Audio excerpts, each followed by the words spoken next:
नमस्कार दोस्तों, जनसंघर्ष में आप सभी का एक बार फिर से स्वागत है। लोकसभा महासंग्राम का लगभग चुनाव समाप्त होने की कगार पर है। 57 सीटों का जो चुनाव है 1 तारीख को होगा और पूर्ण रूप से पूरा लोकसभा चुनाव ही समाप्त हो गई। लेकिन आपकी जो मुद्दे हैं, आपके लिए जो उठना चाहिए था आवाज़, वो नहीं उठे हैं। जो जनता के लिए उठना चाहिए था आवाज़, वो नहीं उठे। पूरा चुनाव ही लगभग ख़त्म हो गई और पूरे चुनाव में आपने देखा होगा कि हिंदू मुस्लिम, मटन मछली, मुजरा, नाना प्रकार के क्या क्या बोल गए जो दोनों तरफ के राजनेता। लेकिन आपके मुद्दे वहाँ पर नहीं उठे दोस्तों। गरीबों के मुद्दे नहीं उठे, बेरोजगारों के मुद्दे नहीं उठे।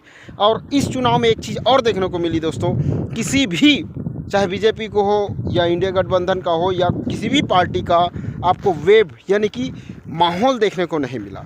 ये गजब का, मतलब जो जनता की जो शालीनता है, यानी कि जो साइलेंट है कि हम बताएंगे आपको, आप हमें कब्ज़ा नहीं कर सकते, हमारे अंदर वो ताकत है जो आपको बदल दे या आपको फिर से काबिज कर दे। ये जनता ने इस बार बता दिया है दोस्तों। साइलेंट लगा इस वर्ष का जो लोकसभा चुनाव है। और आपको एक बात बता दूं दोस्तों, इस लोकसभा चुनाव में आप बड़े बड़े मुद्दे दब गए दोस्तों। अब बीजेपी का कहना है, भारतीय जनता पार्टी का कहना है कि 400 पार इस बार होगा। लेकिन उनसे मैं पूछना चाहूँगा, 300 किलो RDX आप 5 सालों में बता नहीं पाए। जो हमारे फौजी जो पुलवामा में अटैक हुआ था, उसको आप बता नहीं पाए और आपको जनता 400 देगी। ठीक है। रही बात कांग्रेस की, गारंटी वो लोग 5 लाख 1 लाख रुपया टकाटक राहुल गांधी का वो सुने होंगे। 70 साल 60 साल आपने राज किया है। अगर आप चाहते तो एक भी गरीब नहीं रहता, क्योंकि सबसे अधिक आपने इस देश पर शासन किया है, आपकी सरकार रही है। लेकिन आज भी आप गरीबों को गरीबी हटाने की बात कर रहे हैं। मतलब आप भी विफलता का कारण हैं, इस देश के विफलता का कारण है। बहुत सारे मुद्दे आप इस लोकसभा चुनाव में, इस जो चुनाव है ये महासंग्राम में हट गया दोस्तों। जनता को कोई भी मुद्दा आपको देखने को नहीं मिली। राजनेताओं को तो छोड़ ही दीजिए, टीवी डिबेट्स पर, टीवी पर भी कोई मुद्दे आपके लिए, जनता के लिए, गरीबी, विकास, कुछ भी नहीं देखने को मिला। और बड़ा अच्छा लगा, साइलेंट यहाँ पर देखने को मिला। जनता चुप रही, किसी को बताने के मूड में नहीं थी। ये बहुत अच्छी लगी। अब 4 जून को पता चलेगा कि उसके मूड में क्या था और क्या निकल के बाहर आता है। बहुत सारे मुद्दे दब गए दोस्तों। कोरोना वैक्सीन, एस्ट्राजेनेका का जो पोल खुली, जो कोविशील्ड वैक्सीन लगी हुई है, उससे जिस प्रकार से ब्लड क्लॉटिंग और हार्ट अटैक का मामला आ रहा था, वो बंद हो चुकी है। मतलब वो मामला ही दब चुका है दोस्तों। किसी की उस तरफ ध्यान ही नहीं गई। लगभग 80 करोड़ से मतलब 150 करोड़ डोज दिए जा चुके हैं लोगों को, लेकिन ये दब चुका है दोस्तों। अब पता नहीं ये मामला कब खुलेगा, क्या होगा, कैसे होगा। बहुत सारे मामले दब चुके हैं दोस्तों इस चुनाव में और ख़त्म हो ही चुका है।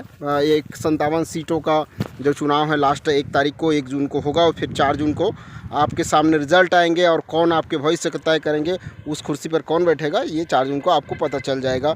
लगभग 3 से 4 बजे तक आपको पता चल जाएगा।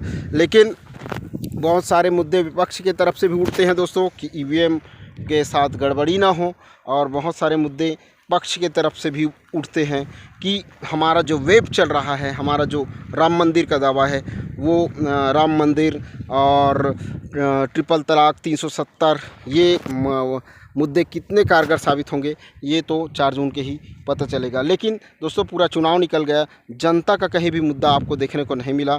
और जनता भी, मतलब हम जनता भी वैसे ही सुनना चाहते हैं, क्योंकि हमें बेरोजगारी से कोई मतलब नहीं है, हमें स्कूल डेवलपमेंट से कोई मतलब नहीं, हमें नौकरी से कोई मतलब नहीं, हमें गरीबी से कोई मतलब नहीं। हम जनता को भी हमें केवल हिंदू मुस्लिम करना है, क्योंकि इसमें गलती राजनेताओं का नहीं होता है, हम आप सभी का होता है। क्योंकि हम वैसा सुनना चाहते हैं जो हमें टीवी डिबेट्स में वही सुनाया जाता है जो हम सुनना चाहते हैं। क्योंकि अगर बेरोजगारी की बात करेंगे, पेट्रोल डीजल की बात करेंगे, गैस की बात करेंगे, तो हम देखेंगे नहीं, सुनेंगे नहीं, आप सभी को पता है। इसलिए जो टीवी डिबेट्स में होती है कि केवल हिंदू मुस्लिम, उसने क्या कहा, वो मंत्री ने क्या किया, बस यही आपके सामने परोसा जाता है। और आप इसी की डिज़र्व भी करते हैं।